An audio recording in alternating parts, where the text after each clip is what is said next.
అయ్యగారు వచ్చేస్తున్నారు. Tiffin ready అయిందా? అయిపోవచ్చింది. అయ్యో, ఇంకా అవ్వలేదా?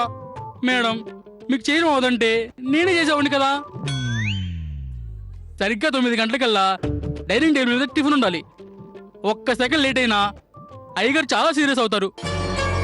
త్వరగా కానివ్వండి అమ్మగారు.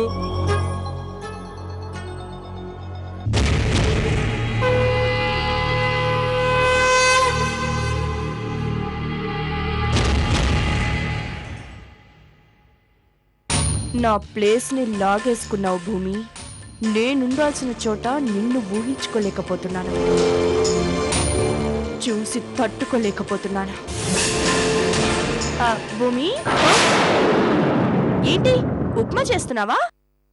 ఏంటి అంత షాక్ అయ్యావు? నీకు నచ్చదా ఏంటి? అభికి నచ్చదు. ఏంటమ్మగారు ఏదో నచ్చదని మాడుకున్నారు? కొంపదీసి నా పని విషయంలోనా ఏంటి? కాద్రా, అభి గురించి. అయ్యగారి గురించా? ఏమైందండి? అభికి నచ్చని చేసినా నచ్చనట్లు ప్రవర్తించినా అభి రియాక్షన్ ఎలా ఉంటుందిరా? ఎందుకండి గుర్తు చేస్తారు? గుర్తొస్తేనే గండిలో వణుకు పుడుతుందండి బాబు. ఏ కోప్పడతారా? ఆయన రియాక్షన్ కి ఇంత చిన్న పదాలు వాడటం ఏమీ కరెక్ట్ కాదండి. సునామీయేనండి బాబు.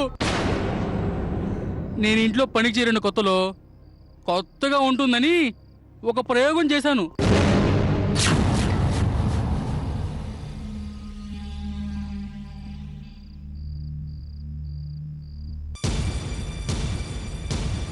ఏంటిది? లెమన్ టీ అయ్యగారు. Lemon tea? నేనిప్పుడు ఏ టీ తాగుతానరా? గ్రీన్ టీ అయ్యగారు. మరి లెమన్ టీ తీసుకొచ్చేవే?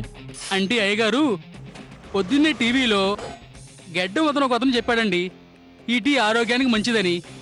అందుకే తయారు చేశాను. అవునా? ఇంట్లో నిమ్మకాయలున్నాయా? ఉన్నాయండి. వెళ్ళి ఆ నిమ్మకాయలు చాకు తీసుకురా. అలాగేనండి.